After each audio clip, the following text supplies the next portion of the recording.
இங்க ஒரு ஃபேக்டரியில புதுசா வேலைக்கு சேர்ந்திருக்க மேனேஜர் ஒருத்தவங்க அங்க தூங்கிட்டு இருக்க ஒருத்தரை பாக்குறாங்க. உடனே அவரை எழுப்பி இந்த டிராயிங்ல இருக்க மாதிரியே ஒரு பார்ட்ஸ் செஞ்சு தர சொல்லி சொல்றாங்க.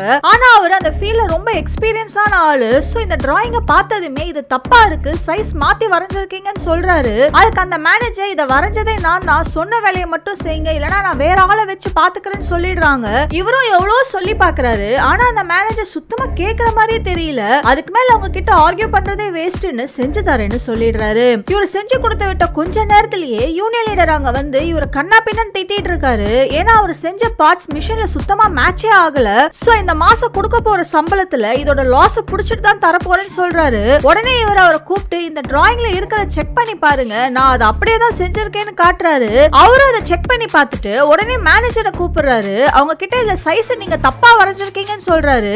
அப்பயாவது அந்த மேனேஜர் அவங்க செஞ்ச தப்ப ஒத்துப்பாங்கன்னு பார்த்தா நான் வரைஞ்சதுல தப்பு இல்ல, இவர் தான் தப்பா செஞ்சிட்டாருன்னு பழிய தூக்கி இவர் மேல போட்டுறாங்க. அதுல செம கடுப்பானவர் டிராயிங்ல எந்த இடத்துல எதை சரி பண்ணா இது சரியாயிடும்னு ஸ்கேல வச்சு வரைஞ்சு காட்டுறாரு.